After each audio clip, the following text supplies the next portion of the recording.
प्रत्येक दिवस की भांति आज भी हम यह लाइव चर्चा का कार्यक्रम शुरू कर रहे हैं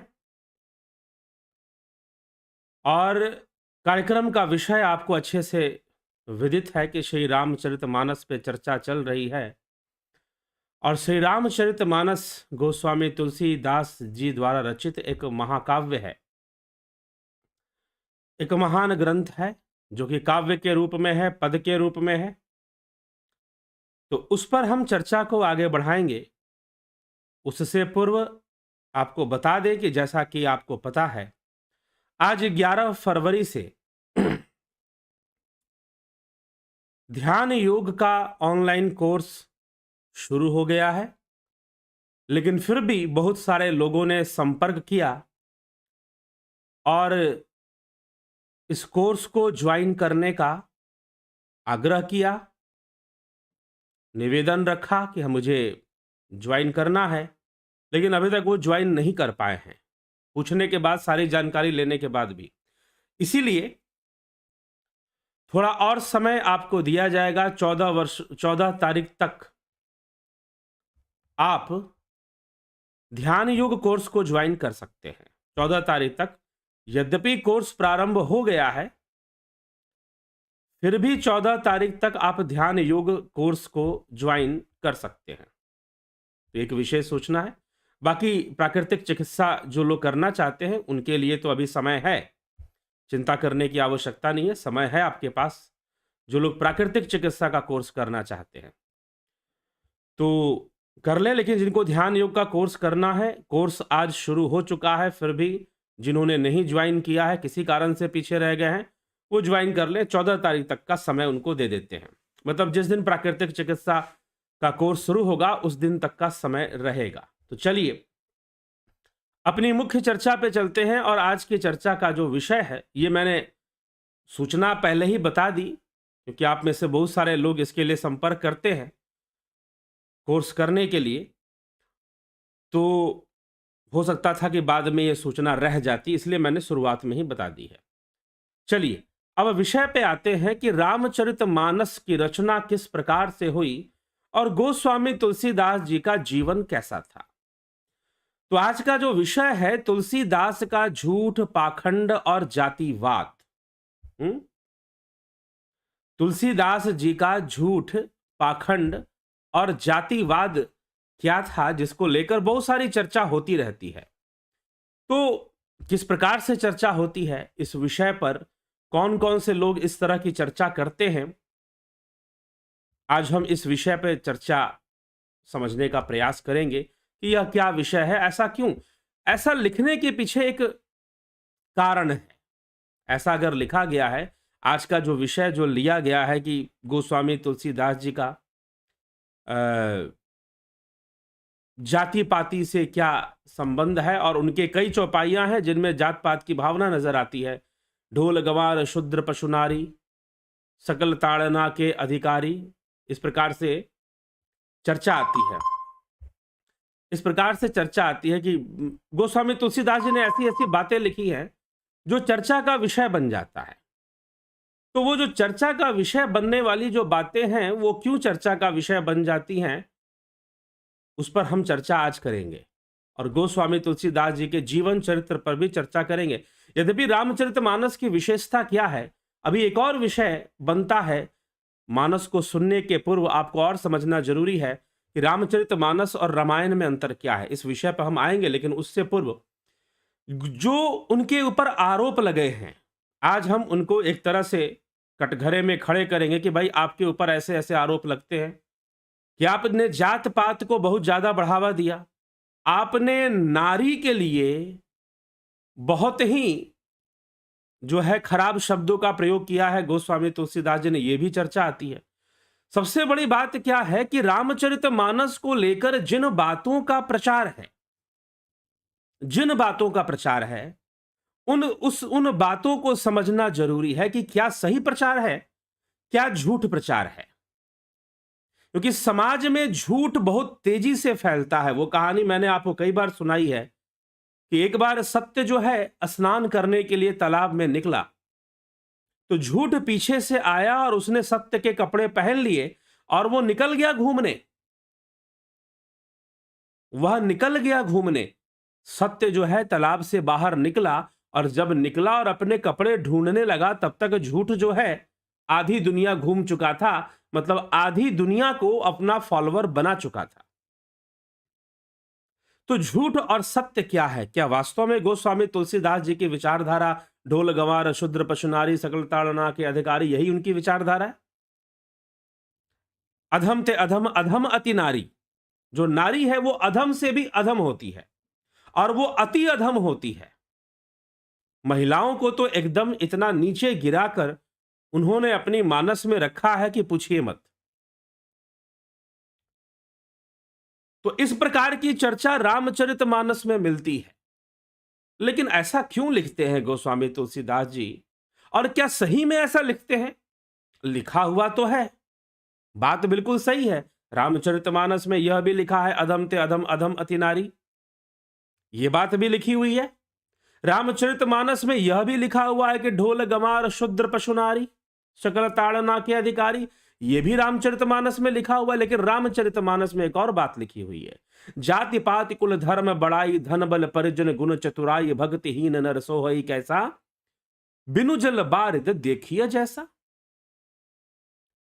कि जाति पाति कुल धर्म बड़ाई, और आप कैसे कुटुंब के हो, कैसे खानदान से हो, ये सब ऐसे है जैसे भक्ति के बिना अगर आपके अंदर प्रभु की भक्ति नहीं है तो यह सब जीवन में व्यर्थ है, किसी काम का नहीं है। ये आपका ऊंचा कुल, आपकी ऊंची जाति, सब व्यर्थ है, सब बेकार की चीजें हैं यदि आप के अंदर प्रभु की भक्ति नहीं है। तो रामचरितमानस वास्तव में एक भक्ति प्रधान ग्रंथ है।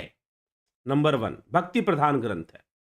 दूसरी बात कि इसमें कथा आती है भगवान श्री राम की, लेकिन इस कथा में और वाल्मीकि रामायण की कथा में थोड़ा सा अंतर है। वाल्मीकि रामायण में कथा है, इसमें कथा का आधार लेकर बहुत सारी बातें बताने का प्रयास किया गया है। इसीलिए रामचरितमानस को सिर्फ ये नहीं समझना चाहिए कि ये राम कथा है, जी नहीं। अगर आप रामचरितमानस को रामायण समझते हो तो आप भूल करते हो। रामचरितमानस कोई रामायण नहीं है। अगर आप ये सोचते हो मैं रामचरितमानस इसलिए पढ़ूंगा या पढ़ूंगी क्योंकि मुझे कथा सुननी है राम जी की, तो उसमें भी थोड़ी सी भूल हो जाएगी, क्योंकि रामचरितमानस में सिर्फ श्री रामचंद्र की कथा ही नहीं है। कथा के अलावा बहुत कुछ है जो गोस्वामी तुलसीदास जी उस कथा के आधार पर प्रस्तुत कर रहे हैं, उस कथा के आधार पर दे रहे हैं। कुछ आदर्श रख रहे हैं, कुछ नीतियां रख रहे हैं, कुछ विचार रख रहे हैं, कुछ संस्कार रख रहे हैं। और मुख्य रूप से यह जो संपूर्ण ग्रंथ है यह भक्ति प्रधान ग्रंथ है। भक्ति प्रधान ग्रंथ है। इसमें भक्ति की विशेषता, भक्ति की शक्ति छुपी हुई है, भक्ति की भावना छुपी हुई है। और दूसरा, यह हिंदू समाज को, सनातन धर्मियों को संगठित करने वाला महान ग्रंथ है। नेतृत्व कैसे होता है? क्या तुम किसी पॉलिटिकल पार्टी को ज्वाइन करोगे तभी लोगों का नेतृत्व करोगे, या तुम कोई संस्था बनाकर बहुत सारे मेंबर को जोड़ लोगे, क्या तब नेतृत्व करोगे? समझना पड़ेगा कि गोस्वामी तुलसीदास जी का नेतृत्व कितना बड़ा है कि नेताओं को भी जनता से वोट मांगने के लिए तुलसीदास जी की चौपाइयों का सहारा लेना पड़ता है। लेना पड़ता है। कम से कम अगर आप राजस्थान, उत्तर प्रदेश, बिहार, मध्य प्रदेश में अगर आप राजनेता भी हैं, साथ ही साथ और दूसरे जगहों पर, गुजरात में भी बहुत महत्व है मानस का, तो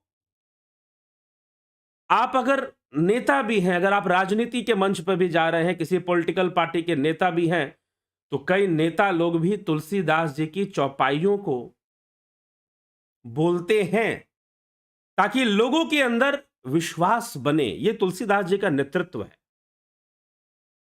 यह उनके इस महान ग्रंथ का नेतृत्व है, रामचरितमानस का नेतृत्व है। तो यह ग्रंथ नेतृत्व करती है, लेकिन नेतृत्व के पीछे क्या गोस्वामी तुलसीदास जी ने कभी नेतृत्व किया था? क्या वो कभी इस तरह का व्यवहार कि वो उन्होंने कभी कोई बहुत सारे लोगों को इकट्ठा किया हो, उनके बहुत सारे फॉलोवर हों, हजारों लाखों की संख्या में शिष्य हों? क्या आपने कभी सुना है ऐसा? जी नहीं। तो एक बार समझना जरूरी है कि गोस्वामी तुलसीदास जी का जीवन कैसा था और उन्होंने किन परिस्थितियों में, किस भावना से इस महान ग्रंथ की रचना की। तो पूरा एक्यूरेट हर बात तो मैं नहीं बताऊंगा, लेकिन फिर भी आपको कुछ ना कुछ समझ में आ जाए और एक समझ में आ जाए कि उनका जीवन कैसा रहा और किन किन परिस्थितियों से वो जीवन में गुजरे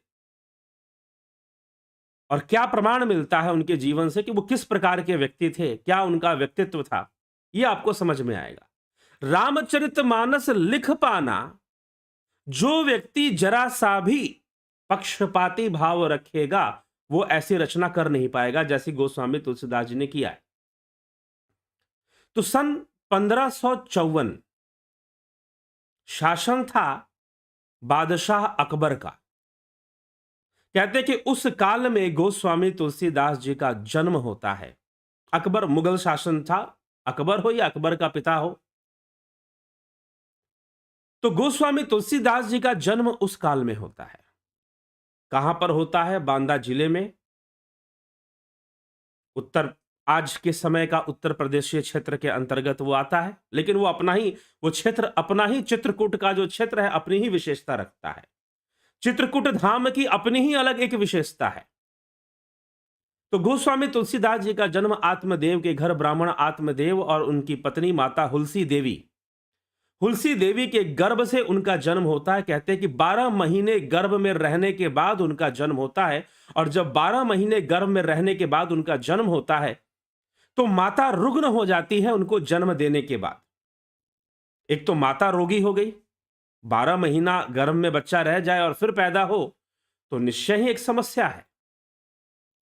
तब उनका जन्म हुआ और जब जन्म हुआ तो वो वैसे भी बहुत बड़े लगते थे जन्म के समय। पिता ने जब देखा, आत्मदेव ने जब देखा, उनको लगने लगा कोई दानवी प्रकृति का बालक तो जन्म नहीं ले लिया मेरे घर में, ये कोई अशुभ जन्म तो नहीं है। उस समय के बहुत सारे लोगों ने, जो उनके मित्र थे, जो ब्राह्मण समाज के लोग थे, उन सब ने कहा कि यह जन्म अशुभ है, इस बालक का जन्म शुभ नहीं है। इस प्रकार से सब लोगों ने कहा और उस समय माता हुलसी देवी को लगा कि शायद कहीं मेरे पुत्र को ये लोग कहीं छोड़ आएंगे या इसकी हत्या कर देंगे या कुछ हो जाएगा इसको। ऐसी भावना, ऐसे भय जो है माता हुलसी देवी को सताता रहता था। इसी कारण से माता ने क्या किया कि कुछ ही दिनों बाद अपनी दासी से कहा कि तू मेरे पुत्र को ले जा और तू इसका पालन पोषण कर। कहते हैं कि वो दासी उस समय उनको ले जाती है और ले जाकर वही अपने घर में ले जाती है, राम बोला नामकरण करती है राम बोला के नाम से, और वो दासी के घर में ही उनका लालन जो पालन है वो शुरू हो जाता है। दासी के घर में ही। इधर दासी के घर जाने के बाद गोस्वामी तुलसीदास जी की जो माता थी देवी हुलसी देवी, उनका, माता हुलसी देवी का निधन हो जाता है। मां की मृत्यु हो जाती है। माता की मृत्यु के बाद बालक तो वहां से चला गया और दासी के घर में पलने लगा, बढ़ने लगा। माता पिता का प्रेम गोस्वामी तुलसीदास जी को जन्म से ही, बचपन से ही नहीं प्राप्त हुआ। जीवन में संघर्ष बचपन से ही था, आलोचना उनको बचपन से ही सहनी पड़ी। एक तो असामान्य जन्म था उनका, आसपास के लोग और उनके समाज के लोग सब बचपन से ही घृणा करते थे गोस्वामी तुलसीदास जी से। शायद सब लोग गोस्वामी जी का जीवन सही से ना जानते हो। तो ऐसी स्थिति से बचपन से ही उनको गुजरना पड़ा। और फिर जब वह बड़े होने लगे तो एक बात बताइए, जब खुद उनका पालन पोषण दासी के घर में हुआ हो, अर्थात जिनको शूद्र कहा जाता है, जो ऐसे महान विभूति का जो माता महान विभूति का पालन पोषण करे उसको शूद्र कहना तो कभी उचित नहीं होगा। तो जिसने गोस्वामी तुलसीदास जी का लालन पोषण किया, जैसे कि भगवान कृष्ण का जन्म हुआ और वो यशोदा मैया के घर पे चले गए, वहां पर उनका पोषण होता है, पालन होता है, वहां उनकी पालना होती है, वहां वो बड़े होते हैं। लगभग वही स्थिति गोस्वामी तुलसीदास जी की दासी के घर में वो जाते हैं और वहां पर उनका पालन पोषण होता है। तो क्या कभी गोस्वामी तुलसीदास जी कभी ऐसी बात कह सकते हैं? ढोल गवार शूद्र पशु नारी सकल ताड़ना के अधिकारी। खुद से सोचना, उनके जीवन काल से आपको समझ में आएगा कि गोस्वामी तुलसीदास जी के ऊपर जो आरोप लगाए जाते हैं, क्या वो आरोप लगाना उचित है? क्या वो न्यायपूर्ण है? तो उनके खुद का जो लालन पोषण पालन जो हो रहा है, वह सब एक शूद्र परिवार में हो रहा है। वो बड़े होते हैं, 5 वर्ष की उम्र की आयु हो जाती है। 5 वर्ष की उम्र की आयु में उनकी जो माता थी, जिसने उनकी पालना की, वही दासी वही दासी उनकी भी मृत्यु हो जाती है। अब वो पालने वाली मां की भी मृत्यु हो गई। लगता है अनाथ जीवन जीने के लिए ही जन्म हुआ है। धीरे धीरे चलो फिर भी रहते हैं, पढ़ते हैं। विद्वता उनके अंदर जन्मजात थी, शास्त्र और कुशाग्र बुद्धि उन्हें प्राप्त थी। पता नहीं जन्म कुंडली उनकी जैसी भी हो, अगर ज्योतिष देखते तो पता नहीं क्या क्या दोष बता देते। अब गोस्वामी तुलसीदास जी बड़े होते हैं, 15 वर्ष की उम्र होती है। उस समय उनकी मुलाकात नरहरिदास से हो जाती है, गुरु से हो जाती है, और गुरु की शरणागति उनको उसी समय प्राप्त हो जाती है और गुरु का संग प्राप्त कर कर वो काशी आ जाते हैं। काशी में ही रहना शुरू कर देते हैं। काशी में लगभग 7 वर्षों की उम्र से ही बताते हैं काशी चले जाते हैं। 15-16 वर्षों तक वो वहीं पर काशी में ही वेदों का, शास्त्रों का, संस्कृत भाषा का ज्ञान वो ग्रहण करते हैं। वहां से शिक्षा दीक्षा उनकी होती है और फिर उनका मन होता है कि मैं अपने जन्म स्थान पे जाऊं, मेरे माता पिता का जो घर था मैं उसको देखूं, मेरे माता पिता का श्राद्ध हुआ नहीं हुआ इसके बारे में पता करूं। और वह काशी से फिर दोबारा अपने गांव वापस आ जाते हैं, बांदा क्षेत्र में, और वहां आकर अपने माता पिता का जो मृत हो चुके थे, उनकी मृत्यु बहुत पहले ही हो चुकी थी, उनका श्राद्ध करते हैं, अपने हाथों से श्राद्ध करते हैं और चित्रकूट के आसपास ही रहते हैं। चित्रकूट में उनका वास होता है और वहीं से वह जो है राम कथा का वाचन करना, लोगों को भगवान राम के विषय में समझाना, शास्त्रों के विषय में समझाना, लोगों को भक्ति मार्ग हेतु प्रेरित करना, वो अपना काम शुरू कर देते हैं। धर्म प्रचार का कार्य गोस्वामी जी शुरू कर देते हैं और उसके बाद कहते हैं कि वो इसी प्रकार से भ्रमण करते करते भगवान राम, उनके हनुमान जी के दर्शन होते हैं, ऐसी प्रेरणा मिलती है। फिर उनको श्री रामचंद्र जी के दर्शन होते हैं। एक बार वो वहां चित्रकूट में बैठे हुए थे और चित्रकूट के घाट पर चंदन घिस रहे थे, तो बड़ी सुंदर रचना आती है कि चित्रकूट के घाट पर भई संतन के भीड़, तुलसीदास चंदन घिसे तिलक देत रघुवीर। कि चित्रकूट के घाट पर भई संतन के भीड़, तुलसीदास चंदन घिसे तिलक देत रघुवीर। भगवान ने उनको बाल रूप में दर्शन दिए, ऐसे वर्णन आता है। तो ईश्वर के प्रति प्रगाढ़ भक्ति, प्रगाढ़ प्रेम के वह एक सूचक हैं, उसके प्रचारक हैं। और गोस्वामी जी फिर वहां से दोबारा अयोध्या चले जाते हैं। अयोध्या चले जाते हैं, कई तरह की चर्चाएं, कई तरह की बातें, धर्म प्रचार, विद्वानों से मिलना, उनको कई ऋषि मुनियों के, सिद्धों के भी दर्शन होते हैं, ऐसा वर्णन आता है। तीर्थ यात्रा पे निकल जाते हैं, का मानसरोवर भी जाते हैं, दक्षिण भारत की ओर भी चले जाते हैं। द्वारका हो गया आपका, जगन्नाथपुरी हो गई, रामेश्वरम, सब कुछ भ्रमण करते हैं, घूमते हैं और फिर आकर अयोध्या में उनका वास हो जाता है। अयोध्या में ही वो वास करते हैं और फिर अयोध्या से वो काशी आ जाते हैं। काशी आ जाते हैं, काशी में कुछ समय अपना जीवन व्यतीत करते हैं। उम्र भी बढ़ती जा रही है, समय बीतते जा रहा है, प्रभु के अपनी साधना ध्यान को वो आगे बढ़ाते जा रहे हैं, अपनी भक्ति भी आगे बढ़ाते जा रहे हैं। इसी प्रकार से काफी समय बीत जाता है। लगभग कहते हैं कि 1630, तो आप जोड़ लीजिए 1554 से लेकर 1630, 30 वर्ष उधर और लगभग 46 वर्ष उधर, तो लगभग उनकी उम्र 70-75 वर्ष की हो गई। तब जाकर वो कुछ लिखना शुरू कर देते हैं। क्या लिख रहे हैं? संस्कृत भाषा में लिखना शुरू कर देते हैं। संस्कृत भाषा के बहुत विद्वान होते हैं। सारे शास्त्र और वेद अध्ययन उन्होंने किया था, लेकिन अपना जीवन भक्ति में समर्पित करके रखा था, और ये संपूर्ण ग्रंथ भक्ति प्रधान ग्रंथ है। तो फिर गोस्वामी तुलसीदास जी कुछ लिखना शुरू करते हैं। जब कुछ लिखना शुरू करते हैं, वो महाकाव्य की रचना करेंगे, ऐसी कोई उनका उद्देश्य नहीं था। ऐसा कोई उनका उद्देश्य नहीं था। 70-75 साल उम्र हो चुकी है, जीवन कभी माता पिता का प्रेम मिला नहीं, समाज में कई कुरीतियां और समाज की स्थिति को भी वो देख रहे हैं, किस प्रकार से जो मुगलिया सल्तनत है, मुगलिया जो शासन है, वो किस प्रकार से राज कर रही है। अकबर का भी शासन चला बहुत लंबे समय तक। कई प्रकार के परिवर्तन उन्होंने अपने जीवन काल में देखे, और समाज को देखा, समाज में फैले हुए कुरीतियों को देखा, समाज में धार्मिक संघर्ष को देखा। रामानुजाचार्य जी के प्रभाव से और उनके शिष्यों के प्रभाव से, वल्लभाचार्य, स्वामी रामानंद, इन सब के, माधवाचार्य, इन सब के प्रभाव से वैष्णव मत काफी उठा हुआ था, काफी उनका प्रभाव था समाज पर। लेकिन फिर भी वह समाज को संगठित करने का कोई काम नहीं कर रहे थे, ऐसा गोस्वामी तुलसीदास जी ने पाया। तो गोस्वामी तुलसीदास जी के मन में एक पीड़ा भी रहती थी।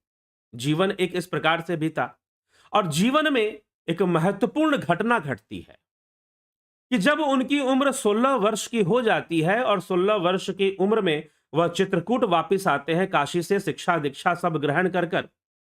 नरहरिदास की कृपा से उनको, गुरु नरहरिदास उनके गुरुदेव हुए, और उनकी कृपा से शिक्षा दीक्षा उन्होंने वेदों का संपूर्ण ज्ञान प्राप्त किया, शास्त्रों का ज्ञान प्राप्त किया, दर्शन का ज्ञान प्राप्त किया। और तब जाकर 16 वर्ष की उम्र में जब वो चित्रकूट पहुंचे, अपने माता पिता का उन्होंने श्राद्ध किया, और वहां से धर्म प्रचार शुरू किया, राम कथा का वाचन शुरू किया।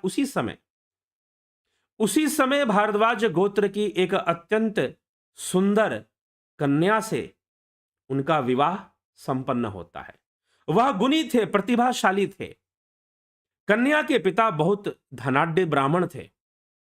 उन्होंने देखा कि यह युवक बहुत ही, भले इसके माता पिता नहीं है, भले इसके पास इस समय कोई प्रॉपर्टी जायदाद नहीं है, लेकिन इसके पास जो ज्ञान की प्रॉपर्टी है वह अतुलनीय है, वह अतुलनीय है।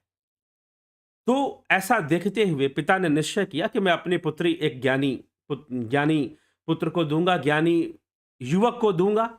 और उस समय उनका विवाह हो जाता है, और विवाह उपरांत गृहस्थ जीवन का वो प्रारंभ कर देते हैं। गृहस्थी बहुत अच्छे से चलती है। गृहस्थ जीवन जीने की आज्ञा उनको पहले से थी, वो अपने यहां पर आ जाते हैं और वो इस तरह से अपना जीवन जीना शुरू कर देते हैं। लेकिन एक समय एक घटना घटती है, कि उनकी पत्नी, पहले के समय में वैसे भी एक बार विवाह हो जाने के बाद लड़कियां जो है जल्दी अपने मायके नहीं जाती थी, अपने पीहर वो जल्दी नहीं जाया करती थी। तो काफी समय हो गया था गोस्वामी तुलसीदास जी की अर्धांगिनी को उनके साथ रहते हुए, अपने ससुराल में पति के साथ रहते हुए। कोई ससुराल ऐसा तो था नहीं कि सास ससुर हो और कोई ननद हो, देवर हो जिनकी बाधा हो, कोई बाधा नहीं थी। पति पत्नी के अलावा कोई दूसरा था नहीं, और दोनों अपना जीवन सुखपूर्वक व्यतीत करते थे। लेकिन एक समय ऐसा आया कि सबने कहा कि भाई, पिता ने कहा कि पुत्री तू घर आ जा कुछ दिन के लिए, नैहर आ जा, अपने माता पिता से मिल ले, भाई से मिल ले, बहनों से मिल ले। तुलसीदास जी के परिवार में तो कोई था नहीं। अब जब देखा अब तो कोई, ना तो सास का दबाव, तो वो पत्नी ने कहा कि ठीक है मैं आ जाऊंगी। गोस्वामी तुलसीदास जी ने भी दे दिया परमिशन कि ठीक है जाओ, इतने दिन हो गए, तुम जाओ कुछ दिन अपने मायके में रहकर आ जाओ। और इस प्रकार से उनकी जो पत्नी है मायके चली गई। लेकिन अब पत्नी के बिना एक दिन भी बिताना उनके लिए मुश्किल होने लगा। साधारण जीवन ही जी रहे थे। ऐसा नहीं कि गोस्वामी तुलसीदास जी ने कोई बहुत ये कर दिया हो, हिमालय चले गए हो कठोर तपस्या करने के लिए और कोई सिद्धि प्राप्त कर ली हो और बहुत बड़े ब्रह्मचारी त्यागी जैसा कोई अपनी छवि बना के रखी हो, ऐसा कुछ भी नहीं था। और आडंबर से तो वो सर्वदा दूर ही रहते थे, प्रदर्शन से, क्योंकि बड़ी बड़ी बातें करना और बड़ा बड़ा प्रदर्शन करना बहुत सहज है। सरलता में सिद्धियों का वास होता है। तुम जितने सरल हो जाओगे, तुम्हारी ऊर्जा उतनी ही तेजी से विकसित होती है, इसलिए सरल रहो। गोस्वामी तुलसीदास जी, एक दिन भी व्यतीत करना अब पत्नी के बिना मुश्किल हो गया, और ये स्वाभाविक सी बात थी शायद उस समय उनके लिए। एक समय में एक व्यक्ति युवा अवस्था में विवाहित होता है, और पहले विवाह जल्दी हुआ करते थे, तो हो सकता है कि वो ऐसी मानसिक स्थिति से गुजरे, या कोई बड़ी बात नहीं है, एक बहुत ही साधारण और सामान्य बात है। तो गोस्वामी तुलसीदास जी चल पड़े कि भाई पत्नी के बिना तो मेरा मन नहीं लग रहा है। अब आप, कई लोग इस बात को बहुत ही गलत ढंग से प्रस्तुत करते हैं। वह यह कहते हैं कि गोस्वामी तुलसीदास तो स्त्री लोलुप थे, उनके आलोचकों का कहना यह भी है।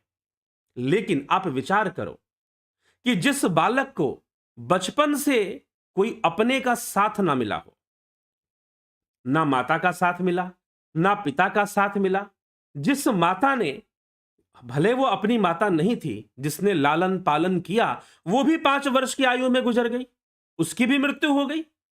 अब वो उसके अपने पुत्र तो थे नहीं, तो उसके घर वाले भी कितना देखभाल करते। आप एक विचार करिए, जरा सा यहां पर सोचिए, सिर्फ एक ही दृष्टिकोण नहीं रखना चाहिए। गोस्वामी तुलसीदास जी को अपनों का संग नहीं मिला, वो प्रेम, वो अपनापन उन्हें बचपन से, जन्म से ही प्राप्त नहीं हुआ, जो मिलना चाहिए था, जो हर बालक को मिलता है। तो एक साधारण स्थिति नहीं थी। अब उनका विवाह हुआ, पत्नी हुई, ससुराल मिला, तो निश्चय है कि एक अपनापन जो उनकी पत्नी, क्योंकि उनके लिए तो चलो, उनकी पत्नी के लिए तो उनके माता पिता भी हैं, भाई बहन भी है, उसका पूरा परिवार है, लेकिन गोस्वामी जी के लिए तो अब कोई अपना है तो वो पत्नी है। इसको मात्र इस ढंग से नहीं देखना चाहिए कि यह एक काम विकार था या स्त्री लोलुपता थी, मात्र इस नजरिए से नहीं देखना चाहिए। अगर आप गोस्वामी तुलसीदास जी के पीछे का जीवन भी तो देखो कि कैसा रहा है। एक अनाथ जीवन उन्होंने जिया, और फिर विवाह हुआ, पत्नी के प्रति आसक्ति एक दिन भी, अब क्योंकि अब कोई अपना था, अब तक तो कोई अपना साथ देने वाला था नहीं, ना कोई मित्र, ना कोई साथी, ना माता पिता, ना भाई बहन, कोई नहीं। तो अब पत्नी थी, तो पत्नी के प्रति विशेष अनुराग उनका था, और जब पत्नी एक दिन के लिए चली गई, उनसे रहा नहीं गया। अगले दिन उनका बड़ा बुरा निकला, और उसी दिन उन्होंने निर्णय किया कि मैं भी चलता हूं अब ससुराल, और वो चल पड़े पत्नी के पीछे। रात्रि के समय देखा कि भाई रात्रि का समय है, इस समय मैं कहां पर जो है परेशान करूंगा घर वालों को। तो वो पत्नी का कमरा जानते थे कि ससुराल में वो धनाढ्य लोग थे और कमरा था। और उस समय कथा आती है, इस प्रकार से लोग बताते हैं कि एक सांप जो है वो दीवार पे चढ़ने की कोशिश कर रहा था, और वो लगभग चढ़ ही गया था, खिड़की तक पहुंच गया था। और उस समय कहते कि सांप की पूंछ पकड़कर वह अपनी पत्नी के कक्ष में प्रवेश करते हैं। उनको नहीं पता कि ये सांप था, उनको लगा कि रस्सी था, रस्सी लटक रहा है, और वो उसने सांप को पकड़कर वो पत्नी के कक्ष में प्रवेश करते हैं, साथ में सांप भी प्रवेश कर जाता है। पत्नी देखती है कि ये आदमी कैसा है, मेरी आसक्ति में सांप को पकड़कर मेरे पास आ गया। मेरी आसक्ति में पत्नी को बहुत क्रोध आया। पत्नी ने कहा कि इतनी अधिक आसक्ति ठीक नहीं है, या तो अति से भी ज्यादा हो रहा है। अगर इसका आधा भी अगर आपको राम से प्रेम हो जाता तो आपको तो मोक्ष मिल जाता, जितना आप मुझसे प्रेम करते हैं, कि आप थोड़ा देर भी मेरे बिना नहीं रह सकते। आप जितना मुझसे प्रेम करते हैं, अगर उसका आधा भी अगर आपको राम से प्रेम होता तो निश्चय ही आप मुक्ति को प्राप्त कर लेंगे, आपको मोक्ष हो जाता। पत्नी का ऐसा कोई उद्देश्य नहीं था, लेकिन पत्नी के मुख से निकल गया। शायद उनकी जिह्वा पर सरस्वती का वास हुआ, जैसे कहते हैं कैकेयी की जिह्वा पर सरस्वती का वास हो गया था। उनकी जिह्वा पर सरस्वती का वास हुआ, और उन्होंने अपने पति को, गोस्वामी तुलसीदास जी को, ऐसी बात कह दी। और वो बात, आप सोचिए कि किस व्यक्ति को वो कहा जा रहा है।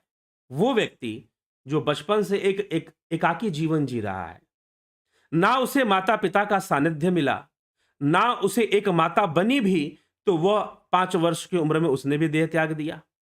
तब से गुरु की शरण गई, 15-16 वर्षों तक गुरु के साथ रहे, शिक्षा दीक्षा प्राप्त की, फिर अपने यहां आ गए। और फिर वहां पर कथावाचन और इस तरह से अपना जीवन व्यतीत बिताने लगे और वहीं पर विवाह हो गया। और विवाह के बाद कोई अगर अब तक के जीवन में गोस्वामी तुलसीदास जी के पास अगर कोई अपना कहने के लिए था तो वो उनकी पत्नी ही थी, और कोई अपना कहने के लिए नहीं था। लेकिन इस बात पर पत्नी ने भी विचार नहीं किया। उस समय पत्नी को लगा कि भाई इतना पीछे पड़ना ठीक नहीं है। और जब वो पत्नी के पास रात्रि में, आधी रात्रि को सांप का सहारा लेकर पहुंचते हैं, तो पत्नी कहती है कि अगर आधी भी आसक्ति, आधा भी अगर आपको श्री राम से प्रेम हो जाए, भगवान से प्रेम हो जाए, तो आपका मोक्ष हो जाएगा, जितना आप मुझसे प्रेम करते हैं।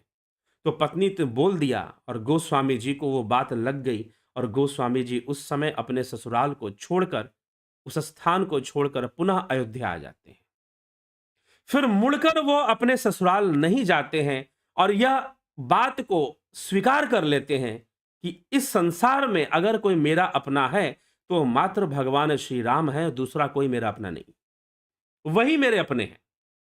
अब मैं इस संसार में किसी का संग नहीं ढूंढूंगा, किसी का सानिध्य नहीं ढूंढूंगा।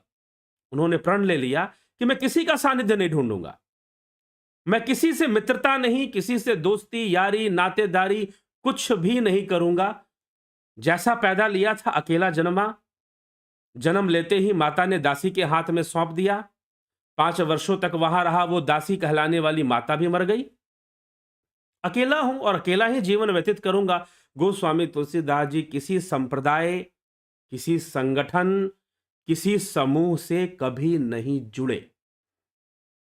कोई मठ उन्होंने ज्वाइन नहीं किया, कभी नहीं किया मठ ज्वाइन।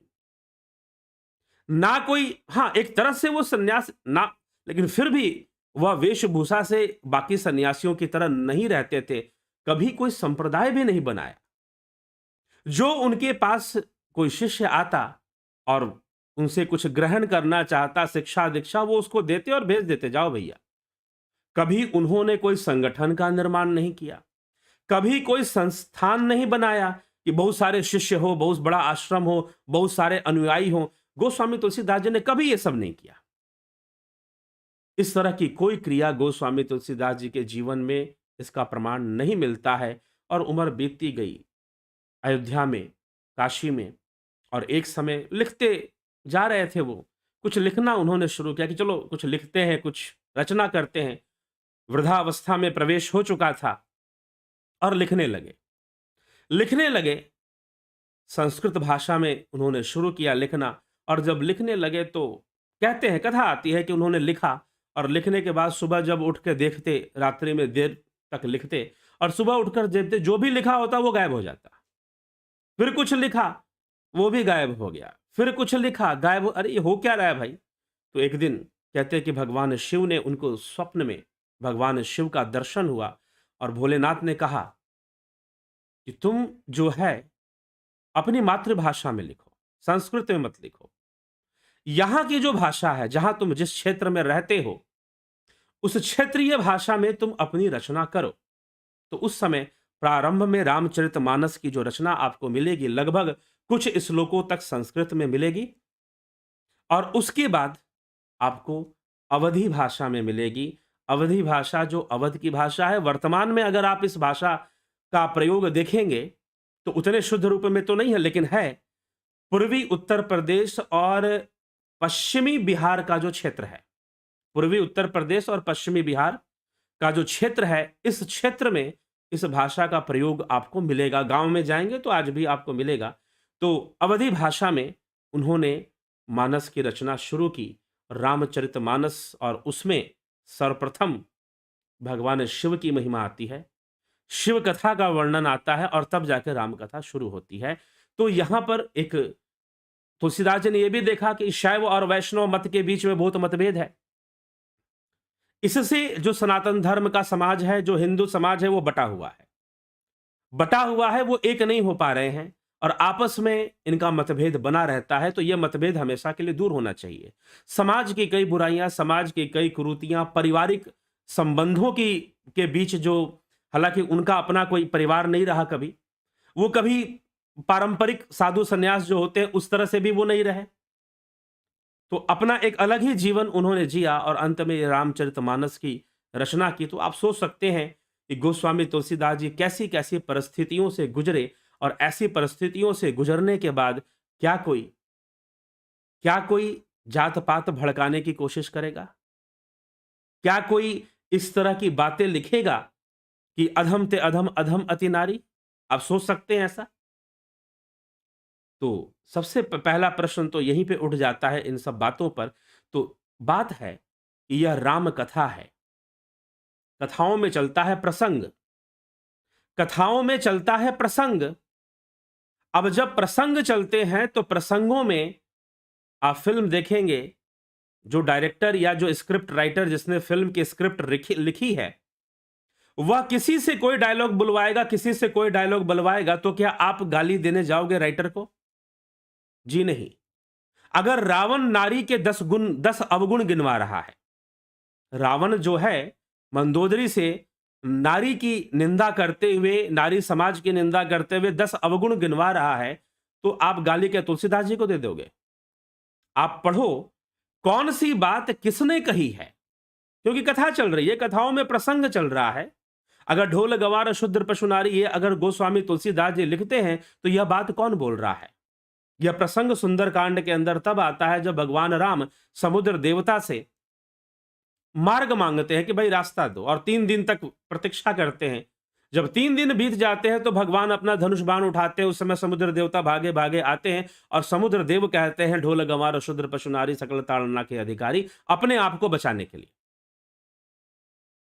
अपने आप को बचाने के लिए इस प्रकार से वहां पर वो इस तरह की बातें करते हैं। तो आपने क्या बोला कि गोस्वामी जी ने ऐसा लिखा है, तो यह मानस का उपदेश नहीं है, यहां पर कथा है। इसलिए जब भी आप रामचरितमानस पढ़ते, इसलिए शास्त्र की श्रेणी में नहीं आता, लेकिन इसकी जो बातें हैं वह बहुत ही महत्वपूर्ण और शास्त्र सम्मत ही हैं।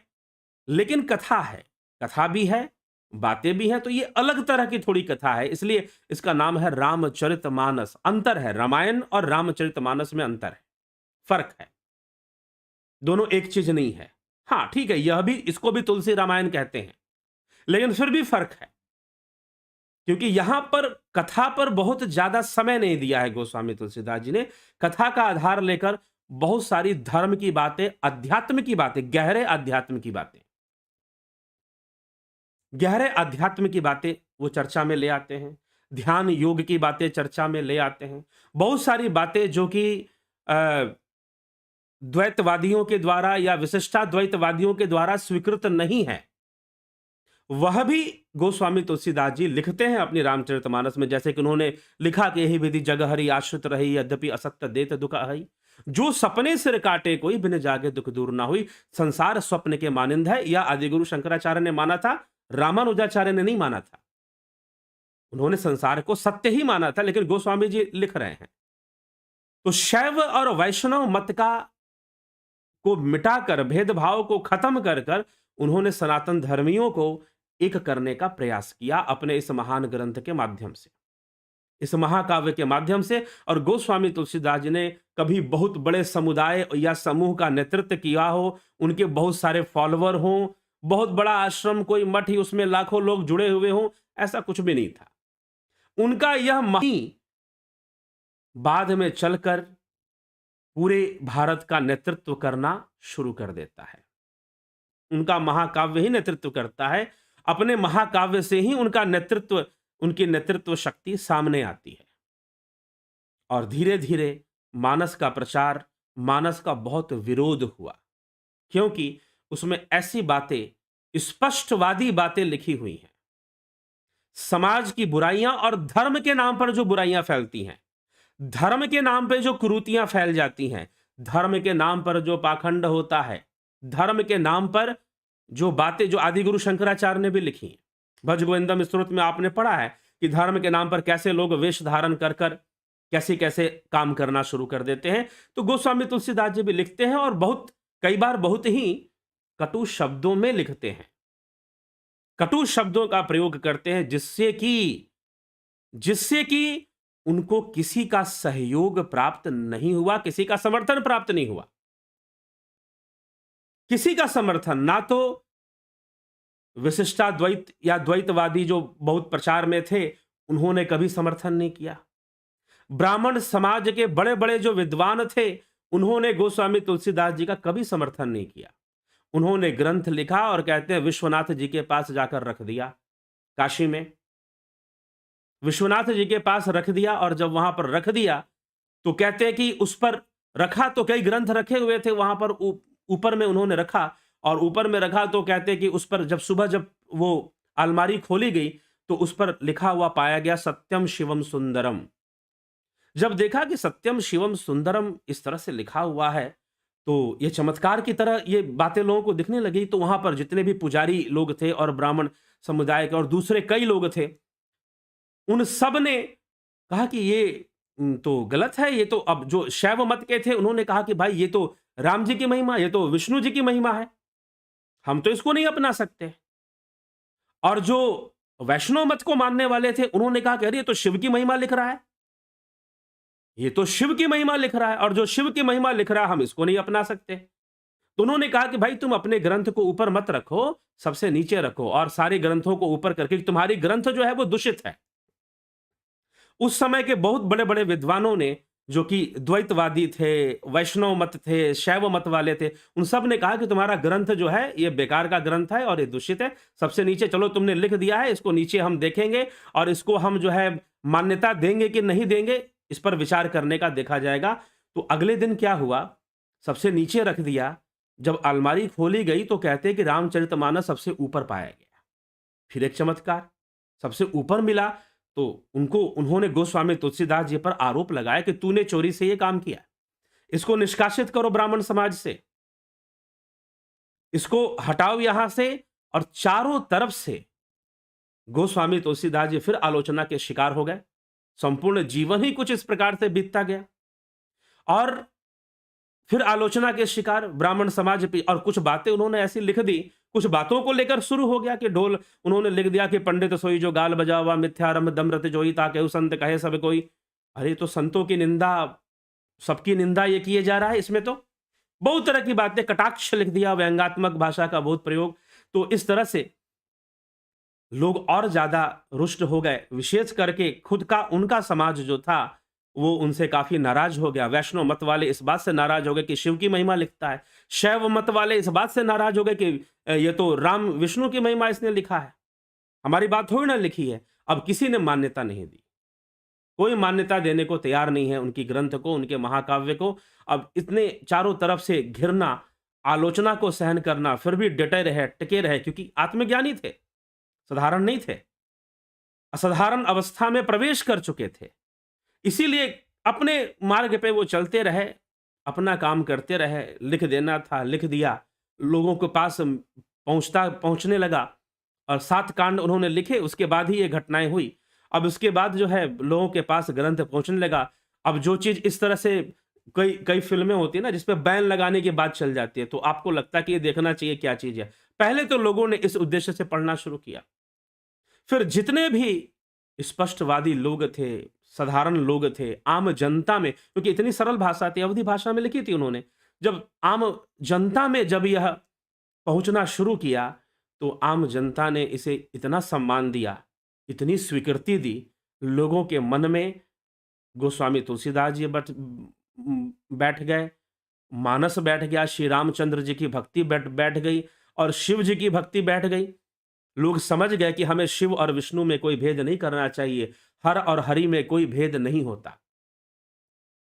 इस तरह की भावना लोगों में बैठनी शुरू हो गई, और लोग जो है सबको समान रूप से, और एक संगठन, एक हिंदू समाज में एकता की भावना भी इस ग्रंथ के कारण आने लगी, जो कि बिखर रही थी, जो कि बिखराव नजर आ रहा था।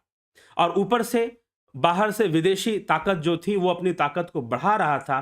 तो इस ग्रंथ ने हिंदू समाज के अंदर जो भावना थी शास्त्रों के प्रति, अपने धर्म के प्रति बनाए रखने और बढ़ाने में बहुत सहायता की, क्योंकि संस्कृत भाषा का प्रयोग काफी कम हो गया था आम जनता में, और लोग जो थे उसको कठिन भाषा के रूप में देखना शुरू कर दिया, जैसा कि आज भी देखते हैं। लेकिन है नहीं ऐसा, थोड़ा सा प्रयास किया जाए तो आप अंग्रेजी बोल जाते हो, आप जर्मन बोल जाते हो, फ्रेंच सीख लेते हो। तो ये समझ लेना कि जर्मन सीखना, फ्रेंच सीखना और इंग्लिश सीखने से ज्यादा सरल है संस्कृत सीखना। कोई भी हो, जो हिंदी भाषी, जो गैर हिंदी भाषी राज्यों में रहते हैं, वो एक बात जरूर मान ले, समझ ले कि अंग्रेजी सीखने से ज्यादा सरल है संस्कृत और हिंदी सीख लेना। क्योंकि हर भारतीय भाषाओं के कई शब्द आपस में मिलते जुलते हैं। भावनाओं जो व्यक्त करने का तरीका है उसमें भी काफी मेल मिलाप है। तो गोस्वामी तुलसीदास जी ने अवधी भाषा में इसकी रचना कर दी। बीच बीच में संस्कृत के श्लोक आते हैं, जैसे सुंदरकांड शुरू होगा तो उसमें भी संस्कृत के श्लोक शुरुआत में आते हैं। शुरुआत में कई श्लोक संस्कृत में हैं, बीच बीच में संस्कृत का है। लेकिन एक और बात की, इसकी जो रचना है अवधी भाषा में है तो जरूर, लेकिन अवधि में भी, उस भाषा में भी संस्कृत के शब्दों का प्रयोग है, इसीलिए थोड़ा कठिन हो जाती है। अवधी बोलने वाले या अवधी भोजपुरी भाषाएं जो है इनसे बहुत इन्हीं की तरह ये है, तो उनको भी थोड़ा सा समझने में कई जगह पे कठिनाई हो जाती है, क्योंकि संस्कृत शब्दों का प्रयोग अवधि में भी कर दिया है गोस्वामी जी ने। तो इस प्रकार से इस महान महाकाव्य की रचना होती है, और इतना संघर्षपूर्ण जीवन, लेकिन फिर भी एक लंबी आयु उन्होंने व्यतीत किया। जैसा उनके बारे में बताया जाता है, लगभग 100 वर्ष की आयु उन्होंने पूरी की थी अपने जीवन में। तो और उस समय लोग करते भी थे। रामानुजाचार्य जी के बारे में भी आता है कि 120 वर्ष की आयु उन्होंने पूरी की थी। तो इस तरह से एक लंबी आयु उन्होंने अपने पूरा किया, और एक महान कर्म या महाकाव्य की रचना उन्होंने 2 वर्षों में की। 1630 में लिखना उन्होंने शुरू किया, और 1630 के एक समय आता है, और 1633 में, लगभग 2 ढाई वर्ष में उन्होंने अपनी महाकाव्य की रचना पूरी की थी। और यह काव्य है, पूरी तरह से पद है, यह गायन का विषय है, यह काव्य होता है। लेकिन गायन में कई बार औपचारिकता हो जाती है, लोग गाकर छोड़ देते हैं, कहा क्या जा रहा है उस पर कोई फोकस नहीं होता, कोई ध्यान नहीं होता। तो चलिए इस पर चर्चा आगे बढ़ेगी। अभी और भी चर्चा है रामचरितमानस के विषय में, कि मानस को समझा जाए कि मानस खुद अपने आप में क्या है, तब उसकी चर्चा को हम समझेंगे। तो इसलिए गोस्वामी अब जिनको प्रचार, कई तरह के विरोधी उनके हुए, खुद उनका अपना समाज उनका विरोधी बन गया। उस समय के जो राजा महाराजा थे वो भी उनके विरोधी बने, जो मुगलिया सल्तनत वाले थे वो भी इनका विरोधी बने कि क्यों उसने ऐसा ग्रंथ लिखा। तो ग्रंथ को कई बार जलाने की कोशिश की गई, कई बार नष्ट करने की कोशिश की गई, कई बार उनके हत्याओं का प्रयास भी बताया जाता है कि वो भी किया गया। तो इस तरह से चर्चाएं आती हैं, बातें आती हैं, और गोस्वामी तुलसीदास जी अपने मार्ग पर आगे बढ़ते रहे, और उनको सफलता मिली, पूर्ण सफलता मिली। वो तो आज हमें लगता है कि हाँ, उनका ग्रंथ बहुत सफल है, उन्होंने जो लिखा वो बहुत सफल है। तो ये चीज है, इसलिए वो एक आदर्श के रूप में फिर दिखाई देते हैं, एक काव्यकार के रूप में, एक ज्ञानी के रूप में, एक आत्मज्ञानी, एक ब्रह्मज्ञानी के रूप में नजर आते हैं हमें। तो गोस्वामी तुलसीदास जी ने इस तरह से अपनी रचना को समाज के समक्ष प्रस्तुत किया, सब विरोधी बने, और बाद में चलकर अब जो है, अब बहुत लोग जो विरोध करते हैं गोस्वामी तुलसीदास जी का, वो ज्यादातर यह कहकर विरोध करते हैं, इन्होंने जात पात भड़काया है। जो जात पात की राजनीति में जो लोग आए, और जिन्होंने कहा कि सनातन धर्म में तो जात पात फैलाया गया है, जिन्होंने गीता के को सही से नहीं पढ़ा और शास्त्रों में गूढ़ जाकर बातों को नहीं पढ़ा, उसमें हाँ ठीक है, यह बात जरूरी अवश्य है कि कुछ लोगों ने इस चीज को बढ़ाने में बहुत बड़ा काम किया है। लेकिन संत रामानुजाचार्य, स्वामी रामानुजाचार्य हुए, या फिर माधवाचार्य हुए, या उसके बाद बहुत सारे संत आए जिन्होंने जात पात को ना मानकर अपने धर्म का प्रचार किया। ना मानकर उन्होंने बस इतना ही माना कि जो भी योग करेगा, जो भी भक्ति करेगा, उसका कल्याण होगा, उसका कल्याण होगा, चाहे उसका जन्म किसी भी कुल में हुआ हो, किसी भी परिवार में उसका जन्म हुआ हो। अगर उसको जो संघर्ष है, उसको वो करता है, भक्ति करता है, साधना करता है, तो उसका कल्याण होगा। मनुष्य होना ही पर्याप्त है। सारे आप जितनी भी संत ज्ञानदेव की वाणी पढ़ लो, आप अक्का महादेवी, पुरंदरदास, मीराबाई, संत रविदास या रोहिदास, गुरु नानक, कबीर, सबको आप पढ़ोगे तो इन सब का जो आंदोलन था, इनका जो भी प्रचार था, वो इन सब इस जातिगत व्यवस्था के विरुद्ध में था। तो गोस्वामी तुलसीदास जी ने भी वास्तव में उसके विरुद्ध में ही बातें लिखी गई, लेकिन प्रचार करना, मार्केटिंग करना कि भाई इस बात को ऊंचा उठा दो, इसी बात का इस आपने सब जानते होंगे कि तुलसीदास जी ने लिखा है ढोल गंवार शूद्र पशु नारी, लेकिन कितने लोग ये जानते हैं कि तुलसीदास जी ने लिखा है जाति पाति कुल धर्म बड़ाई धन बल परिजन गुण चतुराई भक्तिहीन नर सोई कैसे बिनु जल बारिद देखिए जैसा। ये कितने लोग जानते हैं कि गोस्वामी तुलसीदास जी ने ये भी तो लिखा था? तो ये बहुत कम लोग जानते हैं। ढोल गंवार वाला सबको पता है कि तुलसीदास जी ने ये लिखा था।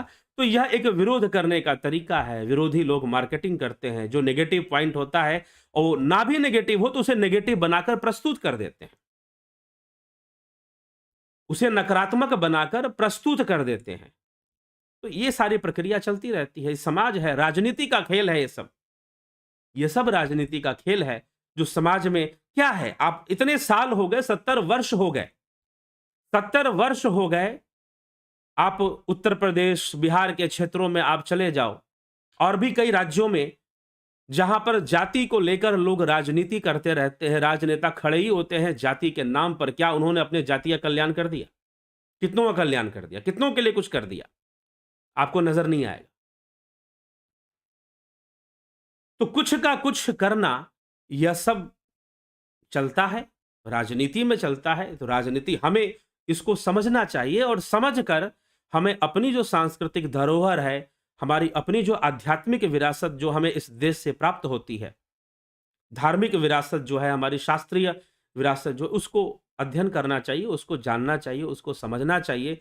तो एक भक्ति क्रांति गोस्वामी तुलसीदास जी, भक्ति क्रांति जो रामानुजाचार्य ने छेड़ी थी, उसमें एक बहुत बड़े नायक के रूप में गोस्वामी तुलसीदास जी प्रस्तुत होते हैं।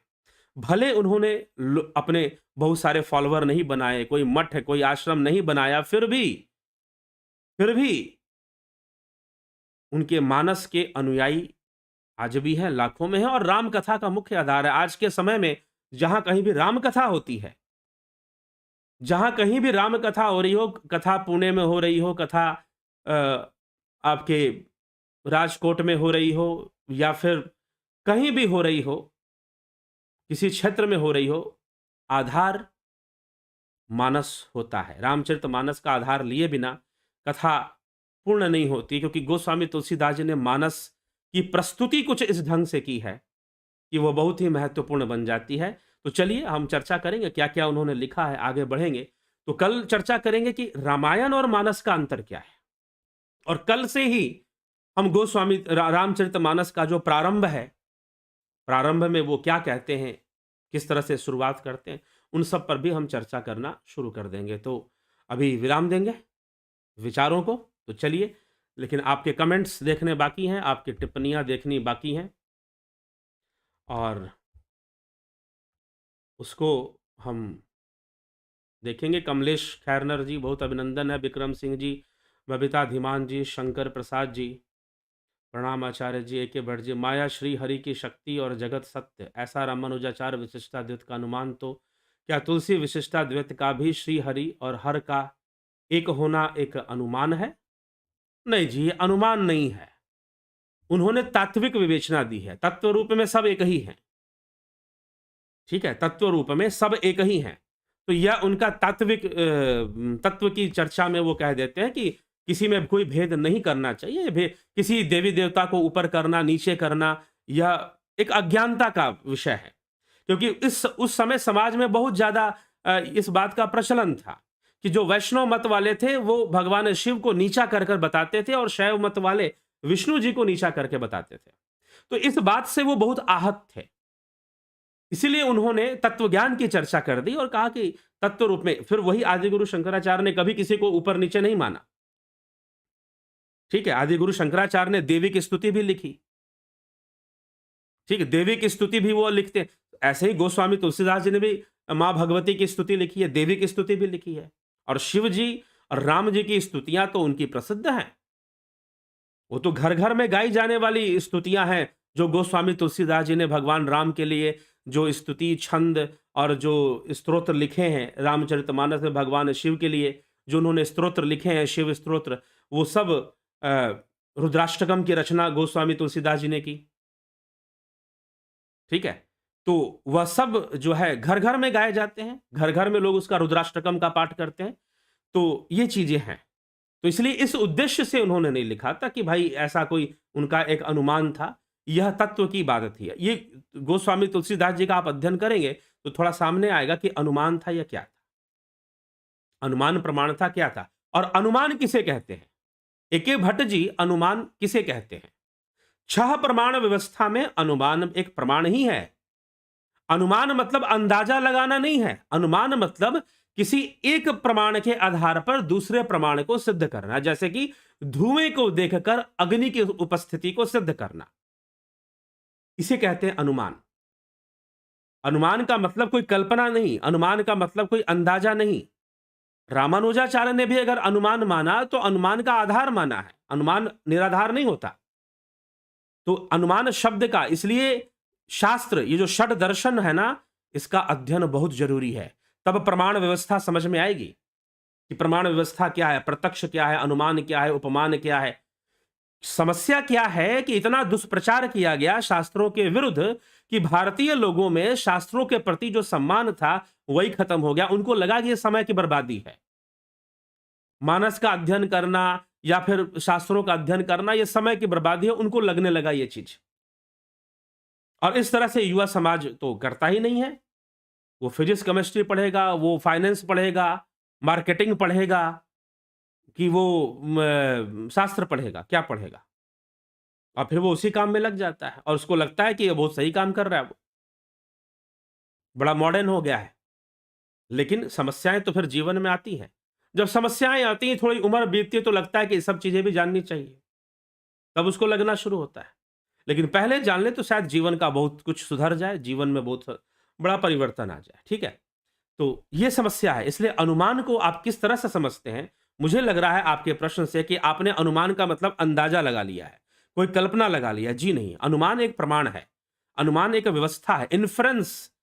वेस्टर्न फिलॉसफी भी अगर आप पढ़ेंगे, अगर आप कांट को पढ़ेंगे, डेकार्टेस को पढ़ेंगे, आप कार्टेशियन थ्योरीज को पढ़ेंगे, वहां भी इन्फ्रेंस का यूज हुआ है। बहुत सारे साइंटिफिक डेवलपमेंट पे इन्फ्रेंस को यूज करते हुए किया गया है।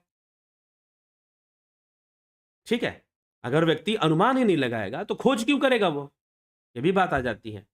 चलिए, तो इस तरह से अनुमान का महत्व है। प्रताप बिश्नोई जी तुलसीदास आस्था के केंद्र हैं, उनको झूठा या पाखंडी कहना गलत है। जी बिल्कुल सही बात है। नमस्कार पर आज के विषय से हमारा मतभेद है। आपने सुना नहीं और मतभेद पहले ही बना लिया।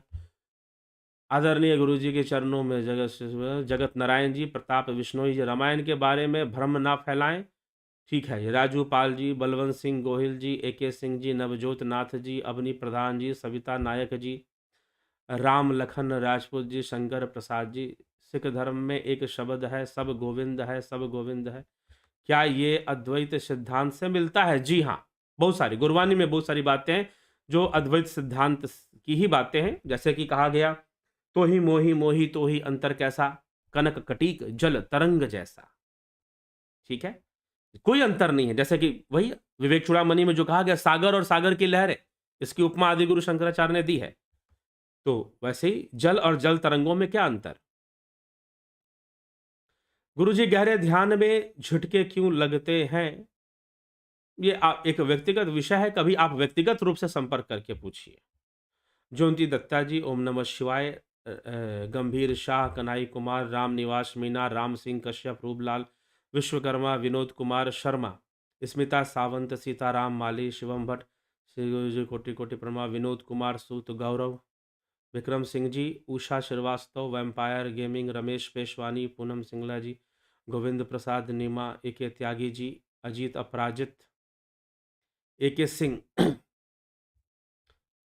जो पट पहुँचे आओ साधु ना होई, हरि जपे जो नर नारी, बहु सागर से पार हुई। ठीक है, माता की जय गुरुवर। कल्पना वागड़े जी, विष्णु चंद्र मौर्य जी, चितरंजन बरुआ, दीपक सिंह रावत, अशोक गोयल, रचना जी, पिंटू वासवा, योगेंद्र पंडित, दशरथ पटेल जी, राहुल राठौड़, दर्शन पांड्या, राकेश मराठे, एसपी सैनी, ग्यावली शर्मा, विंदेश्वरी मिश्रा, गणेश पवार, हरीश एवं टेक, अंतिम ऋषि महर्षि दयानंद सरस्वती और सतप्रकाश के ऊपर वीडियो बनाए। ठीक है, अंतिम ऋषि क्यों? क्या ऋषि अब नहीं आएंगे? यही ये जो शब्द है ना, अंतिम ऋषि, ऋषि होने का मतलब क्या है, पहले ये बता दीजिए। ऋषि होने का अर्थ क्या है? अंतिम ऋषि कूपमंडूकता का प्रमाण क्यों दे रहे हैं कि मैं सबसे बड़ा कुएं का मेंढक मैं ही हूं? ठीक है, यही बात मैं पहले भी कह चुका हूं। जहां फुल स्टॉप लगा दिया, गया काम से बंदा। आपने महर्षि दयानंद सरस्वती में फुल स्टॉप लगा दिया कि बात खत्म। जैसे कि आखिरी पैगंबर, हाँ, आखिरी पैगंबर आपने बोल दिया। आपने पैगंबर वाली उपमा महर्षि दयानंद सरस्वती को दे दी। तो हरीश जी, ये अंतिम ऋषि, ये शब्द हटाइए, अंतिम शब्द हटाइए पहले, तब आपकी बातों पे विचार किया जाएगा। बिमला शाह, कार्तिक बेदी, अगर मन में ऐसे विचार आए कि कुछ मन और शरीर से पार कुछ नहीं है, ये सब मन का छल है, कुछ इसके पार नहीं है, तो क्या करें? तो भ्रम में स्थित होने के लिए मन से ही पार है, मनातीत है, भावातीत है। ठीक, तो साधना का विषय है, ध्यान योग का विषय है। तो बुरा ना माने इस बात को जो मैंने अभी कहा। अंतिम ऋषि लिखने का यह अर्थ है कि अब महर्षि दयानंद सरस्वती के बाद कभी कोई ऋषि ना पैदा हुआ ना हो पाएगा। आप ये प्रमाणित करना चाहते हैं, ही वॉज द लास्ट। तो यह जो शब्द है फिर वहां से मिल जाती है, संकेत आप समझते हैं कहां से मिल जाती है। इसलिए खुद विचार करें, आत्मचिंतन करें। सुनिधि पाठक, पंकज सोनी, ट्रू इंडिया गुरुजी, क्या मंत्र जाप या ध्यान से बुरे प्रारब्ध के कर्मों या बुरे ग्रहों के प्रभाव को खत्म किया जा सकता है? बिल्कुल। अनूप जी,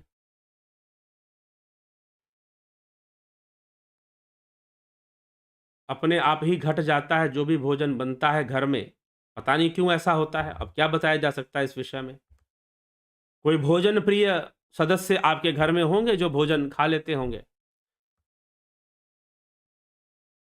प्रेत बाधा है कि क्या है, कैसे करें? अब ये कैसे कहा जा सकता है कि प्रेती बाधा है? बात करेंगे, चर्चा करिए कभी अगर आपको लगता है तो।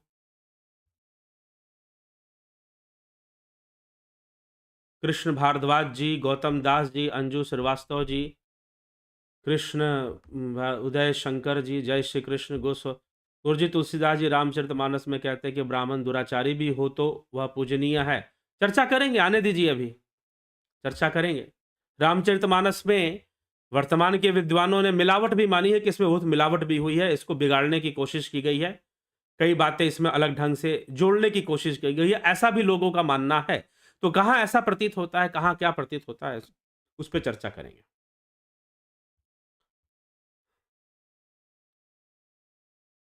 स्पष्ट हो गया प्रमाण? ठीक है। सीताराम वाली जी, कमल प्रजापति जी, तो चलिए ठीक है, अब आगे बढ़ते हैं। और प्रमाणों से बात होगी कि गोस्वामी तुलसीदास जी ने ब्राह्मण के लिए क्या क्या कहा है। क्या आपने ये बात जाना कि गोस्वामी तुलसीदास जी ने यह भी लिखा है कि ब्राह्मण नरक में भी जाते हैं? आपको नहीं पता होगा, लेकिन ऐसी चौपाइयां आती हैं। मुझे स्मरण नहीं है, इसलिए मैं आपको पूरी चौपाई या वो नहीं बता सकता हूं, लेकिन ऐसा भी लिखा है गोस्वामी तुलसीदास जी ने। इस तरह की भी चर्चा गोस्वामी तुलसीदास जी ने की है। चक्कर क्या है कि हमें वही बातें याद हैं जो हमें रटवाई गई हैं, हमें रटवाई गई हैं, एक योजनाबद्ध तरीके से हमें रटवाई गई हैं। ठीक है, और हम वो रटी हुई बातों को ही हमें वही याद है, फिर हमें क्या पढ़ना? क्यों मानस पढ़ने की आवश्यकता है? मानस में तो ये सब लिखा है, मानस में तो नारी के लिए गलत शब्द प्रयोग है, मानस में तो जातिवाद फैलाया गया है। तो मानस पढ़ने की जरूरत ही क्या है? फिर ये तो बेकार की चीज है, क्यों पढ़ना? महाकाव्य है तो क्या हुआ? Biggest poetry of the world है तो क्या हुआ? कुछ भी कोई लिख देगा। तो आपकी रुचि ही खत्म हो गई। आपने मान लिया कि मानस में यही सब बातें लिखी हुई हैं, और यही मानकर आप चल पड़े। तो विचार करने की जरूरत है। जब तक आपने उसका अध्ययन नहीं किया, जब तक आपने उस पर फोकस ही नहीं किया, अब किसके पास समय है कि इतना बड़ा काव्य पढ़े या इतना बड़ा ग्रंथ पढ़ने के लिए बैठे? भाई, ये भी एक बात है। तो चलिए, अगर नहीं पढ़ सकते हैं तो चर्चा आगे बढ़ेगी, उसको सुनते रहिए, उसको समझते रहिए और आगे बढ़ते रहिए। तो लेकिन अध्ययन भी करें साथ में, और औपचारिक, कुछ लोग मैं देखता हूं रामचरितमानस का पाठ करते हैं लेकिन बहुत औपचारिक पाठ करते हैं, एक औपचारिकता निभाते हैं कि चलो आज यहां से यहां पढ़ लिया, आज यहां से यहां पढ़ लिया, आज यहां से यहां पढ़ लिया। गोस्वामी तुलसीदास जी कौन सा ज्ञान, कौन सा संदेश, कौन सा उपदेश दे रहे हैं, उसको समझने का प्रयास नहीं किया गया। ठीक है, तो यह भी एक समस्या दिखाई देती है। तो चलते हैं, यात्रा है, चलेंगे, आप इस यात्रा में जुड़िए और साथ साथ चलिए, आगे बढ़ते हैं, मानस की व्याख्या चलेगी। और जो ध्यान योग का कोर्स जो लोग करना चाहते हैं, आज से शुरू हो गई है लेकिन नहीं ज्वाइन कर पाए हैं, 14 फरवरी तक उनको समय दे रहे हैं, आप ज्वाइन कर लीजिए। ठीक है, ध्यान योग का कोर्स आप ज्वाइन कर लीजिए, 14 फरवरी से तक का समय आपको दिया जाता है, आप उस समय तक ज्वाइन कर सकते हैं। ठीक, शुरू से आपको सब कुछ मिल जाएगा, नुकसान होने वाले नुकसान को बचा लिया जाएगा।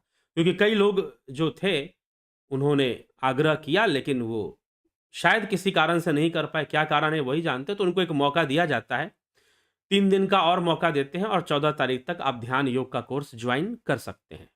तो बहुत बहुत आभार आप सभी का। तो आज इसी के साथ विदा लेते हैं, कल फिर 9 बजे मिलते हैं। ओम तत्सत।